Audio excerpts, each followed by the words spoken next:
Welcome to question. నేను సోనియా. తెలంగాణపై మళ్లీ కుట్రలు జరుగుతున్నాయా? తెలంగాణ వ్యతిరేకులంతా ఏకమవుతున్నారా అంటే కేటీఆర్ కుండ బద్దలు కొట్టి చెప్తున్నారు.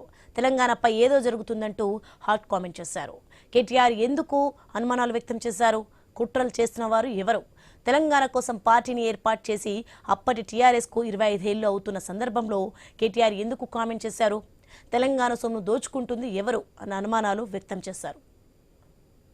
ఇక తెలంగాణ రాష్ట్ర సాధన లక్ష్యంగా 2001లో ప్రజల గొంతుకై వచ్చిన గులాబీ పార్టీకి 25 ఏళ్లు నిండాయి.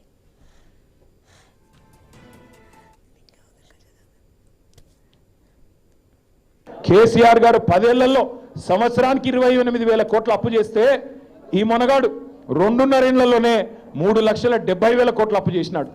మరి నేను అడుగుతా ఉన్నా రేవంత్ రెడ్డి గారు, 3,70,000 కోట్ల అప్పు చేస్తేవి రైతు బంధు ఇచ్చినావా? కనీసం రైతు బంధు వచ్చిందా? కౌలు రైతులకు రైతు బంధు వస్తున్నదా? మరి ఏం బీకినావని అడుగుతా ఉన్నా. ఏంది నువ్వు చేసింది 2.5 ఏళ్లలో? ఢిల్లీకి మూటలు మోయడం తప్ప. మొన్న అంటున్నాడు రేవంత్ రెడ్డి గారు, నేను మారిన మనిషిని అంటున్నాడు. నేను మారిన మనిషిని. అవును, మారావు. తెలంగాణ రాకముందేమో, తెలంగాణ వచ్చిన కొత్తలో టీడీపీలో ఉన్నప్పుడేమో 50 లక్షలు మోసేటాడు బ్యాగులో, ఇప్పుడు 1000 కోట్లు మోస్తున్నాడు. అంతే తేడా. ఎక్కే విమానం దిగే విమానం తప్ప ఏంది నువ్వు చేసింది? అందుకే ఉత్తమ్ కుమార్ రెడ్డి, రేవంత్ రెడ్డి వాళ్ళిద్దరికీ తెలుసు, ఎన్నిక ఎప్పుడొచ్చినా వీపు చింతపండు అవుతుంది తెలంగాణ ప్రజల చేతుల్లో అనే మాట తెలుసు. అందుకే ఇవాళ రకరకాల కుట్రలు చేస్తూ ఉన్నారు, రకరకాల ఎత్తుగడలు, రకరకాల కుటిల ప్రయత్నాలు. ఎన్ని చేసినా ఒకటి మాత్రం పక్కా, ఈసారి వచ్చే శాసనసభ ఎన్నికలు సాధారణ ఎన్నికలు కాదు. వచ్చే శాసనసభ ఎన్నికలు కేసీఆర్ ని తిరిగి తెచ్చే ఎన్నికలు, కేసీఆర్ గారిని తిరిగి ముఖ్యమంత్రి చేసే ఎన్నికలు మాత్రమే. ఇక 2001లో ప్రజల గొంతుకై వచ్చిన గులాబీ పార్టీకి 25 ఏళ్లు కూడా నిండాయి. అటు తర్వాత 15 ఏళ్ల పాటు ప్రజల్లో ఉండి పోరాటం చేసిన కేసీఆర్ రాష్ట్రాన్ని తీసుకొచ్చారు. ఆ తర్వాత 10 ఏళ్ల పాటు అధికారంలో ఉండి తెలంగాణ రాష్ట్రం రూపురేఖలు మార్చాలన్న ఘనత కూడా తెచ్చిపెట్టుకుందన్న ప్రచారం కూడా ఉంది. అయితే 10 ఏళ్ల తర్వాత కాంగ్రెస్ అధికారంలోకి వచ్చి రాష్ట్రాన్ని ధ్వంసం చేస్తున్నారంటూ బీఆర్ఎస్ తీవ్ర విమర్శలు చేస్తోంది. గతంలో ఉమ్మడి రాష్ట్రంలో జరిగిన అన్యాయమే మరోమారు జరుగుతుందని బీఆర్ఎస్ పార్టీ పెద్దలు తీవ్ర విమర్శలు చేస్తున్నారు. కాంగ్రెస్ పై వీలు చిక్కినప్పుడల్లా సెటైర్లు వేస్తూనే ఉన్నారు. ఇక ఈ మధ్య కాంగ్రెస్ సీనియర్ నేత జీవన్ రెడ్డి బీఆర్ఎస్ లో చేరిక సందర్భంగా పార్టీ భారీ బహిరంగ సభ నిర్వహించింది. లోకల్ క్యాడర్లో ఫుల్ జోష్ బూస్ట్ నింపిందన్న ప్రచారం జరుగుతోంది. అయితే గ్రౌండ్ లెవెల్లో కాంగ్రెస్ గ్రాఫ్ తగ్గుతుందా? లీడర్లు బీఆర్ఎస్ వైపు చూస్తున్నారా? జీవన్ రెడ్డి తర్వాత చేరికలు పెరుగుతున్నాయా? తెలంగాణ వ్యతిరేకులంతా ఏకమవుతున్నారా? మళ్లీ తెలంగాణ వాదులు ఏకం కావాల్సి వచ్చిందా? ఇదే అంశానికి సంబంధించి మరింత సమాచారం మా కొలీగ్ వంశీ న్యూస్ నుంచి లైవ్ సిద్ధంగా ఉన్నారు. Yes Vamsi. Good afternoon Soni. మీరు చెప్తున్నట్టుగా మరలా తెలంగాణలో ప్రాంతీయవాదం అనేది బలపడుతోంది, వినపడుతోంది, కనపడుతోంది. సో ఎందుకు అసలు ఈ అంశం ఇప్పుడు తెరపైకి వచ్చింది? ఇన్ని సంవత్సరాల తర్వాత మరలా ఎందుకు ఈ తెలంగాణ వ్యతిరేక శక్తులన్నీ ఏకమవుతున్నారు అనే మాట మాట్లాడాల్సి వచ్చింది అనే దానిపై రాజకీయ వర్గాల్లో పెద్ద ఎత్తున చర్చ సాగుతుంది. రకరకాల అంశాలు తెరపైకి వస్తున్నాయి. ఓవైపు గులాబీ దళం పార్టీ స్థాపించి 25 ఏళ్లు పూర్తయిన సందర్భంగా రకరకాలుగా వేడుకలతో నిమగ్నమవుతున్నారు. మరోవైపు జీవన్ రెడ్డి లాంటి కాంగ్రెస్ సీనియర్ నేతలు ఇటు గులాబీ పార్టీకి చేరుకోవడంతో ఓవైపు గులాబీ శ్రేణుల్లో ఆనందం వ్యక్తమవుతున్న పరిస్థితి. సో రకరకాల పరిణామాలు తెలంగాణ రాజకీయాల్లో జరుగుతూ ఉంటే ఈ అంశాన్ని మరలా తెరపైకి తెచ్చారు. ఈ అంశం చుట్టూ కూడా ఇప్పుడు రాజకీయం రసకందాయంగా నడుస్తుందని మనం చెప్పుకోవాల్సి ఉంటుంది. ఇదే అంశానికి సంబంధించి డీటెయిల్స్ అందించేందుకు తెలంగాణ భవన్ నుంచి మా కరెస్పాండెంట్ స్వామి సిద్ధంగా ఉన్నారు. స్వామి, గుడ్ ఆఫ్టర్నూన్. మొత్తంగా చూస్తున్నాం మరలా ఒకసారి తెలంగాణ వాదం అనేది వినపడుతోంది. సో కేటీఆర్ కీలక వ్యాఖ్యలు చేశారు. తెలంగాణ వ్యతిరేక శక్తులంతా ఏకమవుతున్నారు, మరలా మనం తెలంగాణను కాపాడుకోవాల్సిన అవసరం ఉందని అర్థం వచ్చేలా కేటీఆర్ మాట్లాడారు. సో ఏంటి అసలు ఈ మాటల అర్థం వెనుక ఉన్న వ్యూహం ఏంటి? ఎందుకు మాట్లాడాల్సి వచ్చింది అనుకోవచ్చు? ఏం చెప్తారు? అంటే వంశీ, తెలంగాణ సెంటిమెంట్ని మరొకసారి రగిల్చే పనిలో బీఆర్ఎస్ పడింది. తెలంగాణ రాష్ట్ర సమితి అంటే టీఆర్ఎస్ మాత్రమే, బీఆర్ఎస్గా చెప్పుకుంటున్న బీఆర్ఎస్ మాత్రమే దీనికి శ్రీరామ రక్ష అని మొదటి నుంచి ఏ విధంగా చెప్తున్నారో ఆ విషయాన్ని ఈసారి మరోసారి తెరపై తీసుకొస్తున్నారు. తెలంగాణ ప్రజల్లో తెలంగాణ సెంటిమెంట్ తగ్గడం వల్లనే బీఆర్ఎస్ పార్టీకి ఆదరణ తగ్గింది, కొంచెం ఇబ్బందికర పరిస్థితి తలెత్తిందని చెప్పేసి పార్టీ అంతర్గత చర్చల్లో వినబడుతుంది. మనం ప్రధానంగా తమిళనాడులో చూస్తే తమిళనాడులో ద్రావిడవాదం ఉన్నంత వరకు డిఎంకే పార్టీకి ఏఐడిఎంకే పార్టీకి తిరిగి ఉండదు. అక్కడ ఎన్ని రకాల జాతీయ పార్టీలు వచ్చినప్పుడు కూడా నామమాత్రంగా మిగిలిపోతాయి. ఆ ద్రావిడవాదం బలంగా ఉన్నంత కాలం అక్కడ వాటికి దశాబ్దాల కాలంగా వాటి బలంగా నిలబడ్డాయి కాబట్టి వారికి ఆ ఇబ్బంది లేకుండా ఉంది. ఇప్పుడు తెలంగాణలో మనం గత 10 సంవత్సరాల ప్రభుత్వ పాలనా కాలంలో బీఆర్ఎస్ పాలనా కాలంలో తెలంగాణ సెంటిమెంట్ను చేజార్చుకున్నాము. జాతీయ స్థాయి రాజకీయాల పేరు చెప్పి కొంత ప్రజలకు దూరం అయ్యాము. తెలంగాణ ఆత్మను మనం దూరం చేసుకున్నామన్న భావనలో పార్టీ ఉన్నట్టుగా కనబడుతుంది. అందుకోసమే మరొకసారి మన రాష్ట్రవాదన మరోసారి తెరపై తీసుకొస్తుంది. తెలంగాణకు బీఆర్ఎస్ పార్టీ శ్రీరామ రక్ష. ఒకవైపు తెలంగాణ వ్యతిరేక శక్తులని ఏకమవుతున్నాయని చెప్పేసి నిన్న కేటీఆర్ చేసిన కామెంట్స్ ఎందుకు దర్పణం పడుతున్నాయి. ప్రధానంగా ఒకవైపు ఆంధ్రప్రదేశ్లో వైఎస్ జగన్మోహన్ రెడ్డి, తెలంగాణలో కేసీఆర్ ఉన్నప్పుడు ఇద్దరు కూడా పరస్పరం సహకరించుకునే వాళ్ళు, రాజకీయంగా ఇద్దరు కూడా కలిసి ముందుకు సాగారు. ఒకవైపు మొదటి నుంచి కూడా చంద్రబాబు నాయుడిని విభేదించి టీడీపీ నుంచి బయటకు వచ్చినటువంటి కేసీఆర్ 2014 రాష్ట్ర విభజన జరిగిన తర్వాత ఆంధ్రప్రదేశ్లో చంద్రబాబు నాయుడు, తెలంగాణలో కేసీఆర్ ఇద్దరు కూడా ఒకేసారి ముఖ్యమంత్రి అయ్యారు. ఇరువురి మధ్య రాజకీయ పొరపచ్చాలు పతాక స్థాయికి చేరాయి. ఓటుకుల్లో నోట్ లాంటి కేసులు కావచ్చు, అనేక రకాల అంశాలు ఇరువురి మధ్య గ్యాప్ కారణమయ్యాయి. ఆ తర్వాత మొన్న 2023 ఎలక్షన్స్కి ముందు తెలంగాణలో రేవంత్ రెడ్డిని పరోక్షంగా ఒకవైపు కాంగ్రెస్ పార్టీలో ఉన్నప్పటికీ కూడా చంద్రబాబు నాయుడు పరోక్షంగా సపోర్ట్ చేశారన్నది కూడా బీఆర్ఎస్ పార్టీ బలంగా నమ్ముతుంది. ఆ బలంతోనే ఇప్పుడు మరొకసారి కేంద్రంలో చంద్రబాబు నాయుడు కీలక భూమిక పోషిస్తున్నారు. కేంద్రంలో చంద్రబాబు నాయుడు లేని కేంద్ర ప్రభుత్వం ఎన్డీఏ సర్కార్ లేని పరిస్థితిలో ఉంది. ఆ బలం చూసుకునే రేవంత్ రెడ్డి తమ పైన ఎదురుదాడి చేస్తున్నారని చెప్పేసి వీళ్ళు ఒక అంచనాతో ఉన్నారు. ఖచ్చితంగా మళ్ళీ తెలంగాణ సెంటిమెంట్ను రెచ్చగొట్టాలి. తెలంగాణ వాదన ప్రజల్లో బలంగా వస్తే తప్ప బీఆర్ఎస్ కి ఇప్పుడున్న పరిస్థితుల్లో మరొకసారి ప్రజల్లో నిరాజనం పట్టే పరిస్థితి లేదు. ఒకవైపు రీసెంట్ గా తెలంగాణ రాష్ట్ర సేన పేరుతోటి కవిత పార్టీ స్థాపించింది. అందుకు పరోక్షంగా ఆయన ఈ వ్యాఖ్యలు చేసినట్టు కూడా కనబడుతుంది. స్వామి, మీరు చెప్తున్నట్టుగా కవిత పార్టీ చేయటం, పార్టీ పెట్టడం ఒక ఎత్తు, ఈ వ్యాఖ్యలు చేయటం మరొక ఎత్తు అయితే మొదటి నుంచి కూడా మనం చూస్తున్నాం తెలంగాణ వాదం అనేది ఎంత బలంగా ఉందో. టీఆర్ఎస్ అధికారంలోకి వచ్చిందంటే ఆ తెలంగాణ వాదంతోనే వచ్చింది.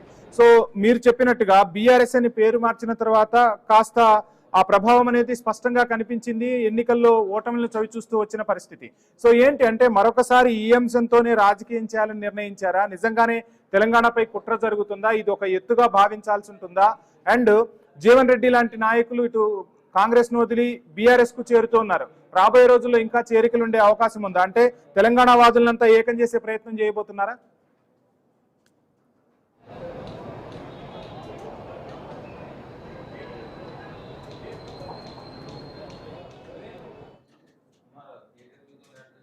ఖచ్చితంగా ఇప్పుడు రీసెంట్గా ఒకవైపు జీవన్ రెడ్డి జైన్ అయిన సందర్భంగా కూడా తెలంగాణలో రేవంత్ రెడ్డి సర్కారు పోవాలి, కేసీఆర్ సర్కార్ రావాలని చెప్పేసి ప్రజల్లోకి తీసుకెళ్లాలని చెప్పి భావిస్తున్నారు. ఈరోజు బీఆర్ఎస్ పార్టీ 26వ వార్షికోత్సవం జరుపుకుంటుంది. ఇప్పటికే గత సంవత్సరం సిల్వర్ జూబ్లీ ఉత్సవాలు ఘనంగా నిర్వహించుకున్నారు. ఆ ఉత్సవాల ముగింపు కార్యక్రమం నిర్వహించబోతున్నారు. మరి కాసేపట్లో కేసీఆర్ కూడా తెలంగాణ భవన్కు రాబోతున్నారు. ఇలాంటి తరుణంలో ఖచ్చితంగా మరొకసారి తెలంగాణలో బీఆర్ఎస్ పార్టీని మరింత జనంలోకి తీసుకెళ్లి మరింత రివైవ్ చేసుకోవాలి. పార్టీని ఒకవైపు దాడిలో పెట్టాలి. పార్టీకి సంబంధించిన నిర్మాణాన్ని మీద దృష్టి పెట్టాలి. ఖచ్చితంగా ఆంధ్రప్రదేశ్లో టీడీపీ పార్టీ అయితే ఎన్ని రకాల ఒడిదొడుకులు వచ్చినప్పుడు కూడా ఏం నిలబడదో పార్టీ నిర్మాణం బలంగా ఉంటేనే ముందుకెళ్లే అవకాశం ఉంటుంది. కాబట్టి ఆ నిర్మాణంతో పాటు ఇటు పార్టీకి సంబంధించిన తెలంగాణ సెంటిమెంట్ని మరింత రగల్చే పనిలో ఒకవైపు పార్టీ ఉన్నది. అందుకే వర్కింగ్ ప్రెసిడెంట్ కేటీఆర్ నిన్న మరొకసారి మాట్లాడారు. కవిత పార్టీ పెట్టడం కావచ్చు, మిగతా వారందరూ కూడా తెలంగాణ వ్యతిరేక శక్తులు అంటే కూడా చంద్రబాబు నాయుడుతో పాటు మిగతా వాళ్ళంతా ఆంధ్రప్రదేశ్కు అనుకూలంగా పనిచేసేటువంటి ఇక్కడ శక్తులన్నీ కూడా ఏకమవుతున్నాయి. అందుకోసమే మనకు ఈ పరిస్థితి వస్తుందని చెప్పేసి వాళ్ళు అంతర్గతంగా భావిస్తున్నారు. అందుకోసమే మరొకసారి ఖచ్చితంగా తెలంగాణ వ్యతిరేక శక్తులకు చెంపపెట్టే విధంగా ఉండే విధంగా చూడాలి. కేంద్రంలో ఉన్న భారతీయ జనతా పార్టీ సర్కారు ఒకవైపు కాంగ్రెస్లో ఉన్న కొద్దిమంది ఏకమయ్యారు, మనల్ని దెబ్బతీయడం కోసం పనిచేస్తున్నారు. కాబట్టి వారిని ఎదుర్కోవడం కోసమే ఈ వ్యాఖ్యలు చేసినట్టుగా కనబడుతూ ఉన్నది. వంశీ, థ్యాంక్ యూ స్వామి. ఇక మిట్టా నరసయ్య గౌడ్ గారు మనకు జూమ్ లో జాయిన్ అయ్యారు. కాంగ్రెస్ వర్షన్ ఏ విధంగా ఉండబోతుంది ఈ అంశానికి రైట్. ఇక మొత్తంగా తెలంగాణ ప్రాంతీయవాదం అనే అంశం మరొకసారి తెరపైకి వచ్చింది. ఈ అంశానికి సంబంధించి మనతో మాట్లాడేందుకు మిట్టా నరసయ్య గౌడ్ గారు కాంగ్రెస్ అధికార ప్రతినిధి జూమ్ లో సిద్ధంగా ఉన్నారు. అదేవిధంగా రామూర్తి గారు బీఆర్ఎస్ సీనియర్ నాయకులు, బీఆర్ఎస్ అధికార ప్రతినిధి జూమ్ లో సిద్ధంగా ఉన్నారు. రామూర్తి గారికి, నరసయ్య గౌడ్ గారికి నమస్కారం అండి. నరసయ్య గౌడ్ గారు, మీ నుంచే స్టార్ట్ చేస్తాను. ఏంటి అసలు ఏం జరుగుతుంది తెలంగాణలో? తెలంగాణ తెలంగాణ ప్రాంతీయవాదాన్ని మరలా తెరపైకి తీసుకురావాల్సిన అవసరం వచ్చింది. తెలంగాణ విద్రోహులంతా ఏకమవుతున్నారు. తెలంగాణను కాపాడుకోవాల్సిన అవసరం ఉందంటూ బీఆర్ఎస్ వాయిస్ వినిపిస్తోంది. సో ఏంటి, ఏం జరుగుతోంది? మీకు ప్యానెల్లో ఉన్న పెద్దలకు సంవత్సరం సంబరాలు చేసుకుంటున్నటువంటి బిఆర్ఎస్ పార్టీకి శుభాకాంక్షలు.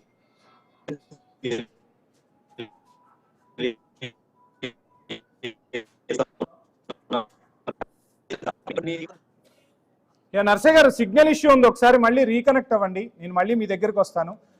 రామూర్తి గారు, మొత్తంగా చూస్తున్నాం, ఒకవైపు సంబరాలు జరుగుతున్నాయి, మరోవైపు ప్రాంతీయవాదాన్ని తెరపైకి తీసుకురావాల్సిన ఆవశ్యకత ఏమొచ్చింది ఏంటి అంటే, మళ్ళీ బీఆర్ఎస్ అధికారంలోకి రావాలంటే ప్రాంతీయవాదం తప్ప ఇంకొక ఆప్షన్ లేకుండా పోయింది అన్న వాదన కూడా రాజకీయ పక్షాల నుంచి వినిపిస్తోంది. సో ఏంటి, ఏం ఆన్సర్ చేస్తారు రామూర్తి గారు?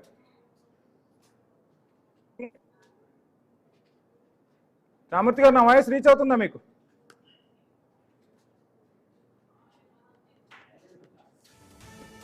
Right, some technical issue. మొత్తంగా తెలంగాణపై మళ్ళీ కుట్రలు జరుగుతున్నాయంటూ కేటీఆర్ మాట్లాడటం ఒక రకంగా తెలంగాణ రాజకీయాల్లో ఇప్పుడు హాట్ టాపిక్ అవుతుంది. కొట్లాడి సాధించుకున్న తెలంగాణలో విద్రోహ శక్తులు చొరబడుతున్నాయి. సో ఆ విద్రోహ శక్తులను అంతమొందించకపోతే తెలంగాణ ఉనికే ప్రశ్నార్థకం అవుతుందన్న రీతిలో కేటీఆర్ మాట్లాడారు. కాంగ్రెస్ పై ప్రజల్లో వ్యతిరేకత పెరుగుతోంది. మరోవైపు కాంగ్రెస్ నుంచే బీఆర్ఎస్ లోకి చేరికలు జరుగుతున్నాయి, రాబోయే ప్రభుత్వం కూడా మనదే అంటూ చెప్తూనే తెలంగాణపై కుట్రలు జరుగుతున్నాయంటూ కూడా కేటీఆర్ మాట్లాడారు. తెలంగాణ వ్యతిరేకులంతా ఏకమవుతున్నారు. ఖచ్చితంగా రకరకాల అనుమానాలు అయితే బలపడుతున్న పరిస్థితి. తెలంగాణను మరలా మనం కాపాడుకోవాలంటూ కూడా కేటీఆర్ మాట్లాడారు. అసలు ఎందుకు ఈ వ్యాఖ్యలు చేయాల్సి వచ్చింది?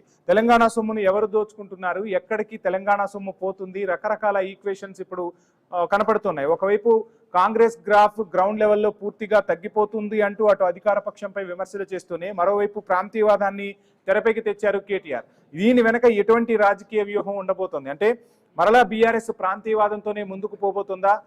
టీఆర్ఎస్ నుంచి బీఆర్ఎస్ గా మారిన తర్వాత కాస్త తెలంగాణకు దూరంగా, అంటే తెలంగాణ ప్రజానికానికి, తెలంగాణ ఆత్మగౌరవానికి కాస్త దూరంగా జరిగింది బీఆర్ఎస్ అన్న అపవాదం మూటగట్టుకున్న పరిస్థితి. సో బీఆర్ఎస్ లో ఉన్న చాలా మంది కూడా పార్టీ పేరు మార్చడం వల్ల మనం అపజయాలు ఎదుర్కొన్నాము, అప్పుడున్న సెంటిమెంట్ అనేది తగ్గిపోయింది అని కూడా చాలా సార్లు మాట్లాడుకున్నారు. ఇటీవల కవిత ఎవరు ఊహించని విధంగా మరలా టీఆర్ఎస్ అనే పేరుతో తను కొత్త పార్టీ పెట్టడం కూడా ఒక రకంగా చర్చనీయాంశం అవుతుంది. ఇటువంటి సమయంలో ప్రాంతీయ భావాలని కాపాడుకోవాలి. ఇందాక మనం స్వామి మాట్లాడినట్టుగా తమిళనాడులో చూస్తే ద్రవిడ భావం అనే ఉంటుంది. ఆ ద్రవిడ భావం ఉన్నంత వరకు అటు డిఎంకే కానీ ఏడీఎంకే కానీ ఎక్కడా కూడా ఎటువంటి ఇబ్బందులు ఉండని పరిస్థితి. తెలంగాణలో కూడా ప్రాంతీయవాదాన్ని నమ్ముకున్న రాజకీయ పార్టీలే మనుగడ సాధించగలుగుతాయా? ఈ ప్రాంతీయవాదంతోనే రాజకీయం ముడిపడి ఉందా? ప్రజల సెంటిమెంట్ను ప్రభావితం చేస్తుందా? రకరకాల అంశాలు చక్కర్లు కొడుతున్నాయి. ఇదే అంశానికి సంబంధించి మాట్లాడదాం. నర్సయ్య గారు నమస్కారం. నమస్తే సార్. ఏంటి, మొత్తంగా తెలంగాణ సెంటిమెంట్ అనేది మరొకసారి బలపడాల్సిన అవసరం ఉంది. విద్రోహ శక్తులన్నీ కాంగ్రెస్ నాయకత్వంలో బలపడుతున్నాయంటూ BRS working president KTR straight గా కమెంట్ చేశారు. ఎలా చూస్తున్నారు ఈ కమెంట్ ని? సార్, ముందుగా మీకు ప్యానెల్లో ఉన్న పెద్దలకు వ్యూవర్స్కు నమస్కారం. మొదటగా 25 సంవత్సరాలు చేసుకున్నటువంటి పెద్దలకు శుభాకాంక్షలు తెలియజేస్తున్నాను. అయితే ఇప్పుడు కేఆర్ గారు మాట్లాడిన మాట, ఈ వ్యతిరేకులంతా ఒకటవుతున్నారు అనేది కేవలం రాజకీయ అంశంగా మాత్రమే వాళ్ళు మాటగా మనం గుర్తించాలి. ఎందుకంటే తెలంగాణ అనేది అలా నెరవింది, వచ్చింది, ఆల్రెడీ 10-12 సంవత్సరాలు పరిపాలన చేసుకుంటా ఉన్నాం. కాబట్టి తెలంగాణ కూడా అనేది అంశము అసలు అప్రస్తుతం.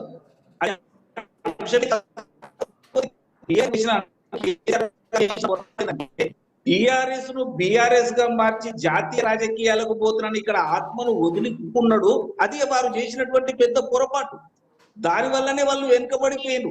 ఈ రోజు వారి కూతురైనటువంటి కవిత గారు టిఆర్ఎస్ ఏ అని పెట్టుకొని వాళ్ళు రావడం వల్ల ఈ కేటీఆర్ గారి మాట మొత్తంగా కవితకు స్క్రిప్ట్ రేవంత్ నుంచే వస్తుందన్న టాక్ కూడా వినిపిస్తుంది. ఇందులో ఎంతవరకు వాస్తవం ఉంది?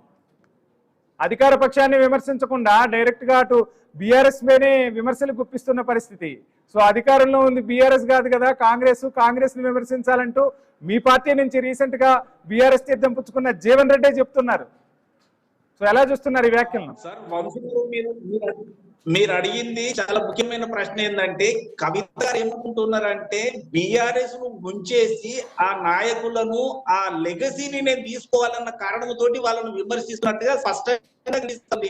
కాంగ్రెస్ ను కూడా విమర్శిస్తా ఉంది, బీజేపీని కూడా విమర్శిస్తా ఉంది, కానీ ఎక్కువగా వాళ్ళ బీఆర్ఎస్ పార్టీని. ఎందుకంటే కేటీఆర్ స్థానాన్ని పొందాలన్న ఏకైక అంశంతో ఆశతోటి మాత్రమే కవిత గారు ఈ పార్టీ పెట్టినట్టుగా స్పష్టంగా కనిపిస్తా ఉంది.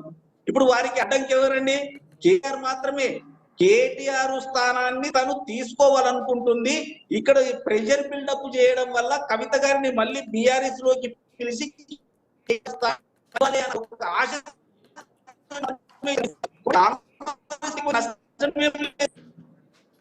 నర్సయ్య గౌడ్ గారు మళ్ళీ సిగ్నల్ ప్రాబ్లం ఉంది. మళ్ళీ మీ దగ్గరకు వస్తాను. ఒకసారి రామూర్తి గారి దగ్గరికి వెళ్దాం. రామూర్తి గారు నమస్కారం. నమస్కారం అండి.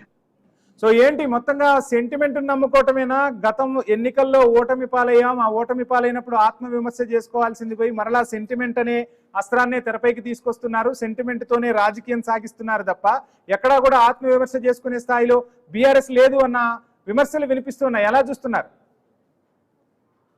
ఏ ప్రాంతానికైనా సెంటిమెంట్ అంటే ఇంపార్టెంట్ అండి. ఎందుకంటే ఏ సెంటిమెంట్ లేకుంటే ఏ ప్రాంతం కూడా బాగా కొనసాగదు. ఎందుకంటే తమిళనాడు వాస్తవంగా జై తమిళనాడు అనుకుంటారు, అదే విధంగా మహారాష్ట్ర జై మహారాష్ట్ర అనుకుంటారు, అదే విధంగా జై తెలంగాణ అన్నది ఏ ప్రాంతానికైనా ప్రాంతీయ భావం లేకపోతే ప్రాంతీయ ఏదైతే బలం లేకపోతే ఆత్మ లేకపోతే పార్టీలు మనం కొనసాగు. అదే విధంగా అది బతికూడేం వేస్ట్ అండి. ఇంకోటి ఏంటంటే తెలంగాణకి ఎప్పుడైనా కూడా ఇప్పుడు టీఆర్ఎస్ బీఆర్ఎస్ గా మలుచుకున్నారు అని ఇప్పుడు పలువురు మాట్లాడుతున్న సందర్భంగా నేను ఒకటే మాట మాట్లాడుతాను. ఎందుకంటే ఒక 13-14 ఏళ్ళు ఒక ఉద్యమం చేసి తెలంగాణ తీసుకొచ్చిన పార్టీగా, అదే విధంగా 9.5 ఏళ్ళు సుపరిపాలన అందించిన పార్టీగా మేము ఎంతో కొంత చేశాము. ఎందుకంటే మా సక్సెస్ఫుల్ పార్టీ. ఇంకోటి ఏంటంటే 22 ఏళ్ళు టీఆర్ఎస్ పార్టీగా, ఒక 3 ఏళ్ల నుంచి బీఆర్ఎస్ పార్టీగా మా ప్రస్థానం ఒక్కసారి వెనుక తిరిగి చూసుకోండి. ఎందుకంటే ప్రాంతీయ పార్టీగా మేము చాలా సక్సెస్ అయినాం. అదే విధంగా ఒక ప్రాంతీయ పార్టీ జాతీయ పార్టీగా మారిన తర్వాత కూడా మాకు వాస్తవంగా మొన్న సర్పంచ్ ఎన్నికలకు కానీ, అదే విధంగా ఎంపీటీసీ ఎన్నికలకు కానీ, అంతకుముందు ఎమ్మెల్యే ఎలక్షన్స్ లో కానీ అదే విధంగా మంచి ఫలితాలు వచ్చినాయి. ముఖ్యంగా అధికారమే పరమావధిగా మేము పరిపాలన చేయట్లేదు. అధికారంలో ఉన్నా అధికారంలో లేకున్నా ప్రజల సమస్యల కోసం, అదే విధంగా తెలంగాణ ఆత్మ కోసం కొట్లాడుతున్నాం. ఇంకోటి ఏంటంటే మా డిఎన్ఏ టీఆర్ఎస్ అండి. ఇప్పుడు ఎవరో టీఆర్ఎస్ ఏ పెట్టుకున్నా, టీఆర్ఎస్ బి పెట్టుకున్నా, టీఆర్ఎస్ సి పెట్టుకున్నా కూడా వాళ్ళు ఎక్కడ ఏకతోక పార్టీ తప్ప ఇంకా వాటి గురించి పెద్దగా మాట్లాడాల్సిన అవసరం లేదు. ఎందుకంటే రేపు అంటున్న ఈ తోకలు ఏకలు మళ్ళా మీలో వచ్చి కలిసే అవకాశం లేదంటారా? వాళ్ళు ఎలా కలిసినా మాకు సంబంధం లేదండి. ఎందులో కలిసినా మాకు సంబంధం లేదు. మా పార్టీ ఆల్రెడీ వాళ్ళతోనే ఇబ్బందికరమైన వాతావరణం అవుతుంది, మా పార్టీ డ్యామేజ్ చేస్తుందని గతంలో కొంతమంది ఏ విధంగా సస్పెండ్ చేసినామో సస్పెండ్ చేసిన క్రమంలో వాళ్ళు కూడా పార్టీలు పెట్టుకున్నారు. ఆ పార్టీలు ఎడిగిపోయినావు, ఈ పార్టీ కూడా అంతే. ఇప్పుడు ఏదైనా కూడా కోడి వేరు గుడ్డు వేరు. గుడ్డ కోడిని ఎక్కిరియద్దని పలు సందర్భాల్లో పలుమారు కూడా చెప్పాను. ఎందుకంటే కేసీఆర్ గారు పరిణితి గురించి మాట్లాడేంత పరిణితి కానీ ఎవరికి లేదండి తెలంగాణలో. ఎవరు కూడా అంటే కంటేనే, అదే విధంగా మిగతా అంశాలే కాదండి.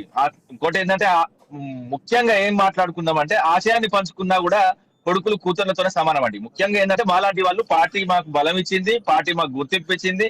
ఈ రోజు మేము ఏమవుతున్నామో ఆ పార్టీ నిబద్ధతోనే పదవులు వచ్చినా రాకున్నా మేము దీన్ని పాకులాడుతున్నాం. కానీ పదవుల కోసమే, ఓ ముఖ్యమంత్రి పదవి కోసమే ఎవరైతే కూడా ఎవరు లేవండి. ఎందుకంటే గౌరవ కేసీఆర్ గారు మళ్ళీ ముఖ్యమంత్రి కావాలని తెలంగాణ యావత్తు కోరుకుంటుంది. కాబట్టి మళ్ళీ కేసీఆర్ ని గద్దె మీద కూర్చోబెట్టడానికి మాలాంటి కార్యకర్తలు రేయింబవలు లేకుండా పనిచేయడానికి మేము రెడీగా ఉన్నాం. రామూర్తి గారు మీరు చెప్పిందంతా వాస్తవం ఉండొచ్చు, కానీ నేను అడిగిన క్వశ్చన్ కి ఆన్సర్ రాలేదు. గత ఎన్నికల్లో ఓటమికి ఆత్మవిమర్శ చేసుకోకుండా, ఎక్కడ ఎటువంటి పొరపాటు జరిగిందనే విమర్శ చేసుకోకుండా మరలా తెలంగాణ సెంటిమెంట్ తోనే రాజకీయం చేయబోతుంది బీఆర్ఎస్ అనే వాదన వినిపిస్తోంది. ఇందులో వాస్తవం లేదా?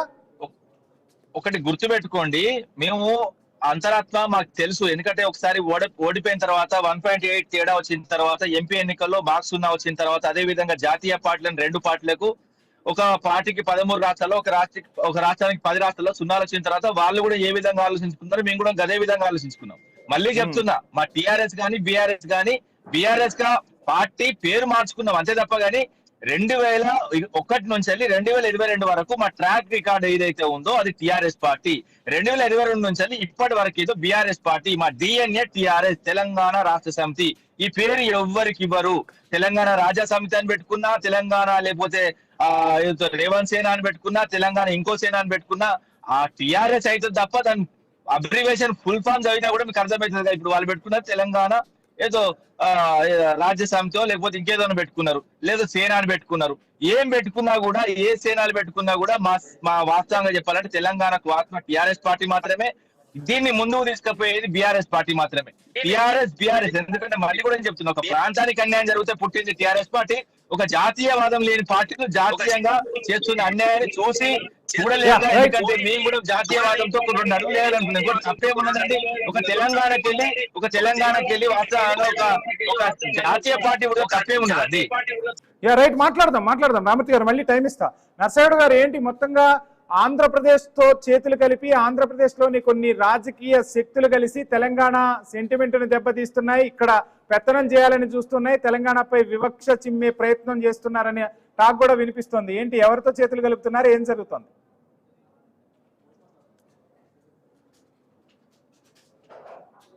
సార్ అన్మ్యూట్ చేయండి నర్సయ్య గౌడ్ గారు. ఓకేనా సార్? Yeah please continue.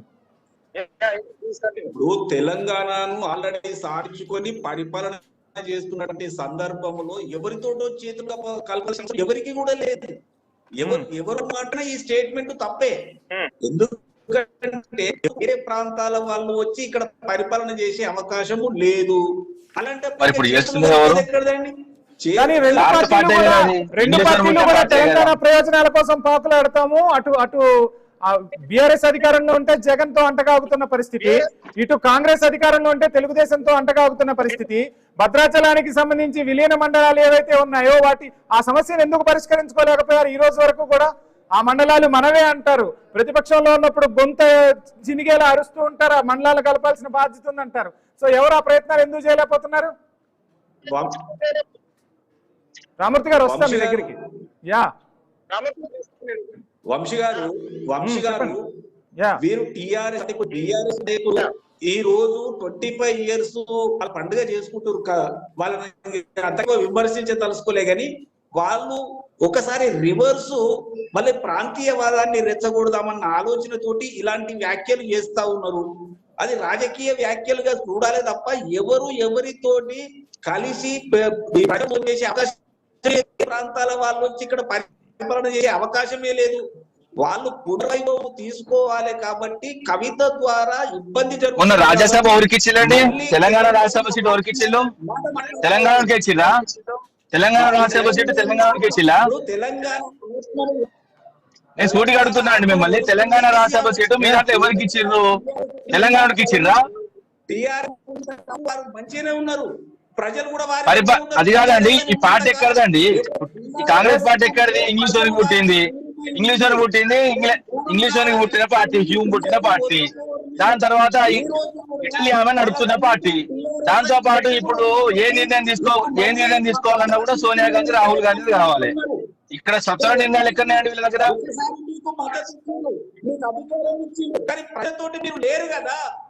ఎవరు లేరు, అందుకే మూడో రాష్ట్రాల మీరు ఉన్నారా? మీరు ప్రజలతో లేరు కాబట్టి మూడో రాష్ట్రాల మీరు ఉన్నారా? మీరు హిమాచల్ ప్రదేశ్, కర్ణాటక, తెలంగాణ మూడే ఉన్నాయి కదా. మూడు మూసుకోపోతే కథమే కదా, మీ పనే అవుట్ కదా.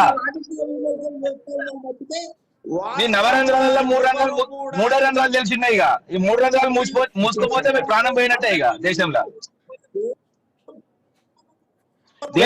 మీ నవరంధ్రాలు మూసుకపోయినాయి, ఓన్లీ 3 మిగిలిండే. ఆ 3 రంధ్రాలు కూడా మూసుకుపోతే మీ ప్రాణం పోయినట్టే. Please hold. రామూర్తి గారు, ఫైనల్ గా ఏం చెప్తారు? ఏం జరగబోతుంది తెలంగాణ రాజకీయాల్లో? తెలంగాణ ప్రయోజనాలు కాపాడేందుకు మేము సిద్ధంగా ఉన్నామంటే మేము సిద్ధంగా ఉన్నామన్న పరిస్థితే గానీ కవిత కోసమే విమర్శలు చేశారా? అంటే కవిత వైపు ఆ సెంటిమెంట్ టర్న్ అవ్వకుండా ముందుగానే బీఆర్ఎస్ ఎత్తుగడ వేసిందా? చూడండి, కవిత గారు ముందు కాదండి, ఒక నిమిషం ఆగండి. నన్ను అడిగండి. ఆగండి. నేనేమంటున్నా, కవిత గారు ఈ రోజు మా మీద తిరుగుబాటు జెండా ఎగరేలేదండి. దాదాపు 2 సంవత్సరాల నుంచి ఇదే నడుస్తున్నది. ఆమె ఇవ్వలేదు, పార్టీ పెట్టలేదు. ఇంకా కాంగ్రెస్ లో పోదామంటే కాంగ్రెస్ లో రానివ్వలేదు. మహేష్ కుమార్ గౌడ్ క్లియర్ గా చెప్పడం జరిగింది. ఆమె కాంగ్రెస్ పార్టీలోకి వస్తుంటే నేనే ఆపుతున్నా అని చెప్పిండు. అదే విధంగా బీజేపీలో పోయే పరిస్థితి లేదు. ఇంకో కొత్త పార్టీ ఖచ్చితంగా గత్యంతరం లేక పెట్టుకున్నది. ఇంకోటి ఏంటంటే పార్టీ నిర్మాణంలోనే, పార్టీ ప్రకటనలోనే పచ్చప్పుడు అడుగు చేసింది. టీఆర్ఎస్ ముచ్చట్లాడంటది, టీఆర్ఎస్ తో నాకు సంబంధం లేదంటది, ఆ నాయకులతో నాకు సంబంధం లేదంటే మళ్ళీ టీఆర్ఎస్ పార్టీ పెట్టుకుంటది. ఇంకోటి ఏంటంటే ఒకసారి ఒక గడపలకి వెళ్ళి బయటకి వెళ్ళగొట్టిన తర్వాత మళ్ళీ అదే పేరు పెట్టుకుంటే ఇక వాళ్ళకు మనం వాళ్ళ విజ్ఞతకు వదిలేదు. ఇంకోటి ఏంటంటే టీఆర్ఎస్ పేరు ఎవరికి ఇవ్వరు. తెలంగాణ రాష్ట్ర సమితి అనేది ఒకటే పార్టీ ఉంటది. దాన్ని మళ్ళీ ఇవ్వవలసిన నైతికంగానే ఇవ్వవలసిన పరిస్థితి కానీ ఎక్కడ కూడా లేదు. దానికి కూడా లీగాలిటీ ఉంటుంది అండి. ఏది పడితే అది చేయడానికి లేదు. ఎందుకంటే ఏలు, బీలు, సీలు ఏవి వచ్చినా కూడా ఇప్పుడు తెలంగాణ రాజ్య సమితి అని కూడా ఇంకో పార్టీ ఉన్నది, అది కూడా మొన్న వాళ్ళు చేసుకున్నారు. కానీ అవన్నీ కావండి. ఏదైనా కూడా తెలంగాణ రాష్ట్ర సమితి మళ్ళీ కూడా చెప్తున్నా, మా పార్టీ 25 వసంతాలు పూర్తి చేస్తున్న సందర్భంగా మా కార్యకర్తలకు, మా టిఆర్ఎస్ శ్రేణులకు, అదే విధంగా మా పార్టీలో ఉన్న ప్రతి ఒక్కరికి, మా పార్టీ అభిమానులకు, అదే విధంగా తెలంగాణ రాష్ట్ర వ్యాప్తంగా ఉన్న ప్రజలకు, తెలంగాణ వెలుపల ఉన్న మా తెలంగాణ ప్రజలందరికీ శుభాకాంక్షలు చేస్తున్నాను. రైట్, చూద్దాం. మొత్తంగా చర్చలో పాల్గొన్న నర్సేగౌడ్ గారికి, అదేవిధంగా రామూర్తి గారికి థ్యాంక్స్ యూ సో మచ్. మొత్తంగా చూస్తున్నాం రకరకాల పరిణామాలు అయితే జరుగుతున్నాయి. తెలంగాణ రాజకీయ ముఖ చిత్రంపై ఒక కొత్త పార్టీ ఆవిర్భవించింది అండ్ సెంటిమెంట్ రాజకీయాలు కూడా తెరలిస్తున్న పరిస్థితి. మరికొద్ది రోజుల్లో ఎటువంటి మార్పులు జరగబోతున్నాయి అనేది మాత్రం వేచి చూద్దాం.